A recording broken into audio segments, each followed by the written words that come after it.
अभी तक काफ़ी लोगों ने मेरे से रिक्वेस्ट करी है कि आईसीटी के कंसेप्ट पे थोड़ा सा इजी लैंग्वेज में हिंदी में वीडियो बनाएं। तो इस वीडियो में हम आईसीटी का एक्यूमुलेशन, मैनिपुलेशन और डिस्ट्रीब्यूशन वाला कंसेप्ट डिस्कस करने वाले हैं, जो बहुत ज़्यादा डेली बेसिस पे यूज़ होता है और इससे बहुत अच्छी ट्रेड्स मिलती है और कायदे में मार्केट ये डे टू डे करता ही करता है। इससे हम भाग नहीं सकते और इसकी हेल्प से हमें काफ़ी अच्छी और प्रॉफिटेबल ट्रेड्स पकड़ने को मिलती हैं। इस वीडियो को लास्ट तक ज़रूर देखना, बिकॉज आपको इस वीडियो से बहुत ज़्यादा क्लैरिटी मिल जाएगी एक्यूमुलेशन, मैनिपुलेशन, डिस्ट्रीब्यूशन की, और इसे कब यूज़ करना है। ये नहीं कि किसी भी टाइम यूज़ कर देना होता है। इस वीडियो को लास्ट तक ज़रूर देखना। Welcome to Stream FX guys. Thank you so much इस वीडियो पे आने के लिए and thank you so much मेरे चैनल पे आने के लिए। अगर आपने सब्सक्राइब अभी तक नहीं किया है या आप पहली बार इस वीडियो पे आ रहे हो या चैनल पे आ रहे हो तो प्लीज़ इसे सब्सक्राइब जरूर करना, एक लाइक ज़रूर दे देना अगर वीडियो अच्छा लगे, और कमेंट में ज़रूर बताना कि आपको वीडियो में आपके क्वेश्चंस का सोल्यूशन मिला, आईसीटी के कंसेप्ट के बारे में, और कौन सा कंसेप्ट आपको सीखना है और इसमें क्या समझ आया क्या नहीं आया। प्लीज़ कमेंट में ज़रूर बताना, जिससे मैं आपके लिए और इन्फॉर्मेटिव वीडियोज़ ला सकूँ। तो चलो शुरू करते हैं। आईसीटी के एक बेसिक कंसेप्ट आता है जो सबसे ज़्यादा यूज़ होता है आज की मार्केट में, क्योंकि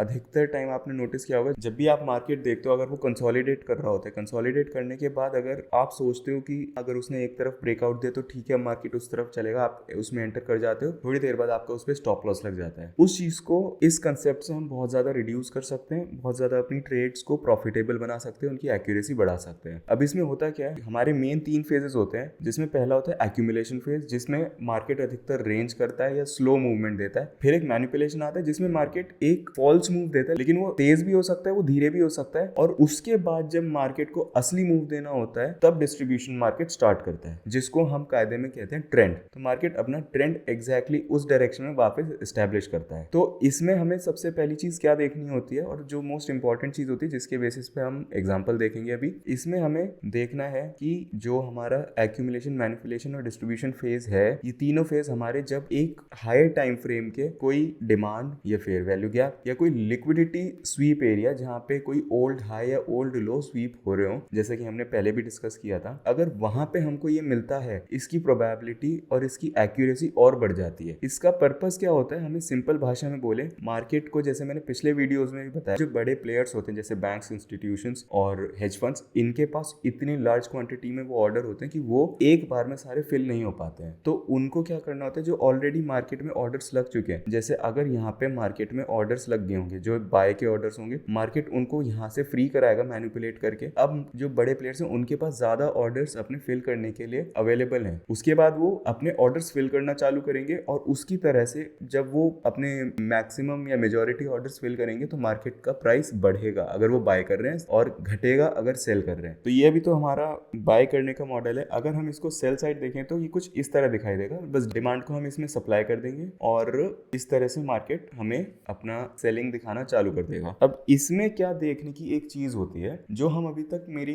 ट्रेडिंग एंट्री का स्ट्रैटेजी हम यूज करते आ रहे हैं, सिंपल सी चीज रही है, वो इसी पे बेस्ड है। बस आज हम इसको थोड़ा सा डिस्कस कर लेते हैं तो आपके लिए इजी हो जाएगा। मार्केट ने सपोज, ये हमारा हायर टाइम फ्रेम का डिमांड था, यहाँ पे एक्यूमुलेशन दिया, मार्केट नीचे ही आ रहा था, फॉर सपोज हमारे हायर टाइम फ्रेम एरिया में आया, वहां से ये चेंज ऑफ कैरेक्टर दिखाया, फिर उसके साथ में हमें ये एक डिमांड छोटे टाइम फ्रेम पे मिलेगी, यहाँ पे हमारे पास एक फेयर वैल्यू गैप भी मिल जाएगा, जहाँ तक है इम्बैलेंस या फेयर वैल्यू गैप जिसे कहते हैं। अब फिब ड्रॉ करेंगे तो हम फिब के हिसाब से, ये मेरी एंट्री का तरीका है, और ज़रूरी नहीं है कि हर बार मार्केट हमारे इस तरह से वर्क करे कि हमें इस तरह से ही एंट्री मिले। कई बार मार्केट क्या करता है, मैनिपुलेट करने के बाद सीधा वो अपना डिस्ट्रीब्यूशन इम्पल्स के साथ चालू कर देता है। वो ज़रूरी नहीं है कि हमारा फेयर वैल्यू गैप में भी कई बार टैप करे ना करे, लेकिन हम अपनी ट्रेड को अधिकतर तभी एंटर करना पसंद करते हैं जब वो हमारी थोड़ा रिट्रेस करे, हमारे फेयर वैल्यू गैप और हमारी डिसाइडेड एरिया में आए, वहाँ से हम एंट्री लेते हैं और हम अपनी ट्रेड को वर्क करते हैं। तो ये 50% से लेस के एरिया में आएगा, वहाँ से हम अपनी एंट्री प्लेस करेंगे,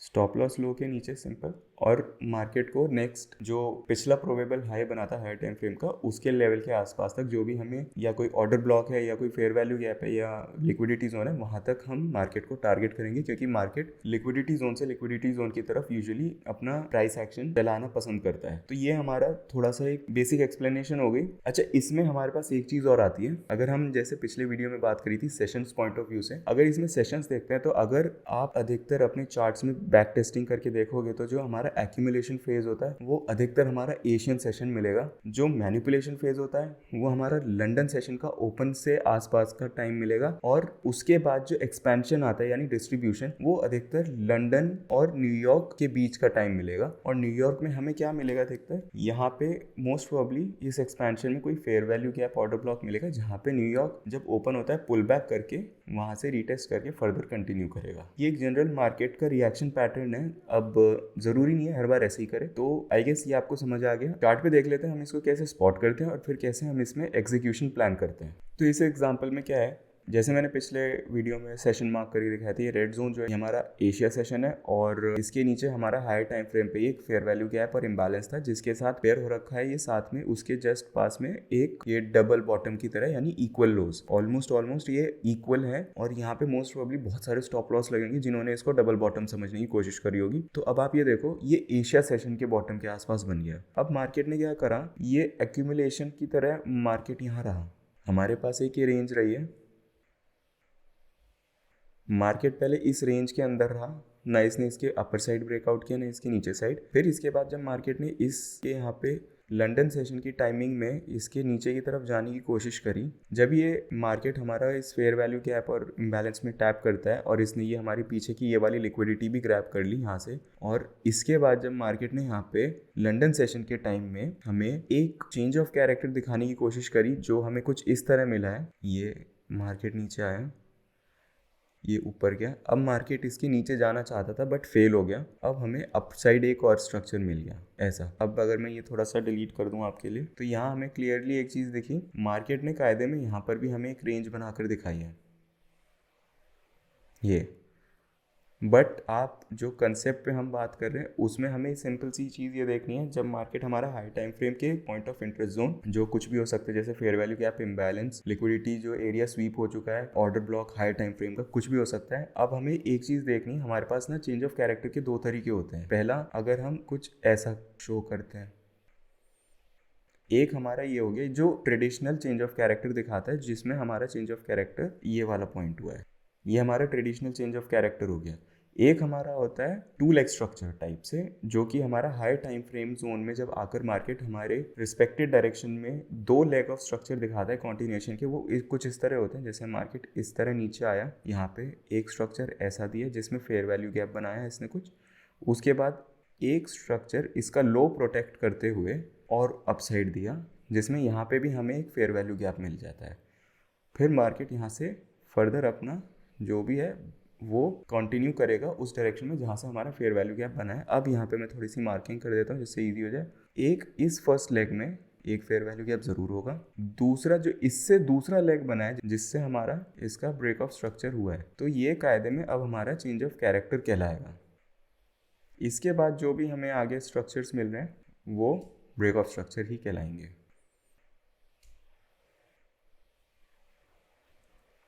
आई होप ये चीज़ समझ आ गई है, क्योंकि मार्केट ने चाहता तो ये इसके नीचे जाना चाहिए था कुछ ऐसे, बट ये इसके नीचे जाने में फेल हो गया। अब मार्केट ने क्या किया है, इस वाले पॉइंट में एक फेयर वैल्यू गैप बनाया, मार्केट इसमें डिप करता है और एक और बुलिश स्ट्रक्चर बनाता है, और इसमें ये जो एक बुलिश मूव दिया है इसने फर्दर या सेम डायरेक्शन में, इसमें भी इसने फेयर वैल्यू गैप बना दिया। मतलब अब हम एक्सपेक्ट कर सकते हैं कि प्राइस ने अपनी डायरेक्शन चेंज कर दी, और इसको हम कहते हैं two leg structure form of change of character. ये हमारा traditional change of character mode होता है, ये हमारा टू लेग स्ट्रक्चर होता है जिसमें हमारा फर्स्ट लेग इज दिस, इसके बाद एक पुल बैक आता है, फिर हमारा सेकेंड लेग।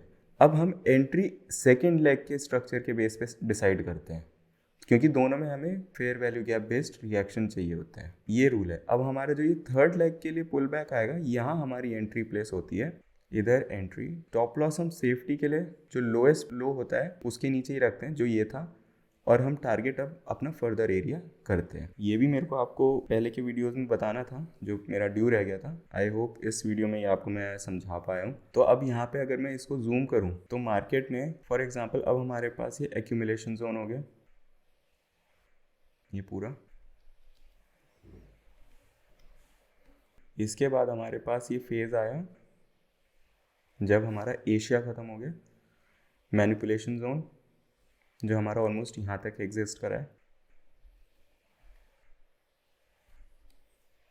क्योंकि होता क्या, एक चीज़ मैं आपको नोट करा दूँ, जैसे अभी मैंने 2 लेग स्ट्रक्चर के बारे में बताया, इस वाले मूव में हमें कोई फेयर वैल्यू गैप नहीं मिला हुआ है, ठीक है। तो ये फर्स्ट लेग हमारा, हम इसे कंसिडर नहीं करेंगे, भले ही हमें इस सेकेंड लेग में मिल गया और उसके बाद कितने भी मिलते रहे, बट जब तक हमें ये फर्स्ट लेग इम्पल्सिव नहीं मिलेगा और इसमें फेयर वैल्यू गैप नहीं मिलेगा और इसके साथ सेकेंड लेग में नहीं मिलेगा, तब तक हम नहीं इसको कंसिडर करेंगे। क्योंकि आप ये देखो, ये फर्स्ट लेग और इसके ऊपर ये ब्रेक हुआ, इसमें सेकेंड लेग में आपको यहाँ फेयर वैल्यू गैप मिला, बट ये वाला इसके ऊपर नहीं गया, तो इसको हम कंसिडर नहीं करेंगे। और दूसरी चीज़, ये एशियन सेशन में, तो हम एशियन सेशन जैसे मैंने बताया कि हम उसको टारगेट करते ही नहीं है ट्रेड के लिए।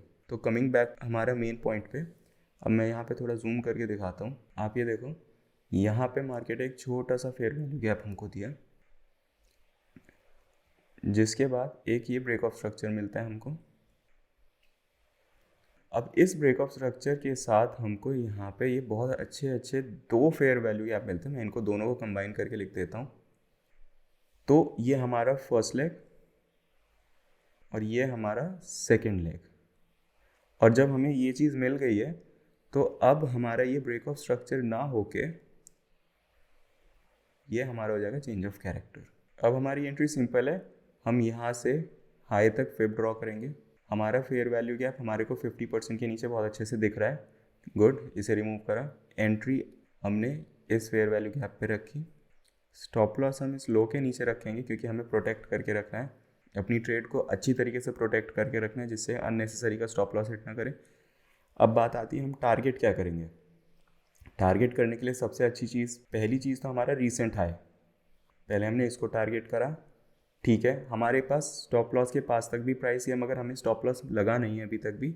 और दूसरी चीज़ है, जैसे मैं आपको हमेशा बताता हूँ, हायर टाइम फ्रेम का हाई, जहाँ तक हम प्राइस को एक्सपेक्ट इसलिए करते हैं क्योंकि अगर प्राइस को उस कॉन्टिन्यूएशन देनी है उस डायरेक्शन में, तो उसे वो जहाँ तक ये ब्रेक करने की कोशिश ज़रूर करेगा और एक बार तो अप्रोच करेगा। तो आप ये देखो, मैंने सपोज मान लो यहाँ तक करा और हमारा प्राइस थोड़ा टाइम लेकर गया, बट हमें प्रॉपरली टेक प्रॉफिट मिल गया। बाकी मैं ये सजेस्ट करता हूँ, प्लीज़ इतना लालच मत करना कभी।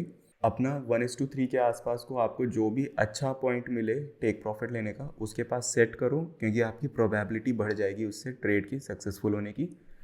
अब जैसा मैंने बताया, ये हमारा जोन सारा यहाँ से लेके ऊपर तक एंड सो ऑन,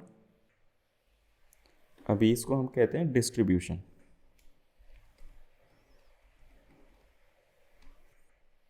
ये हमारा हो गया डिस्ट्रीब्यूशन फेज।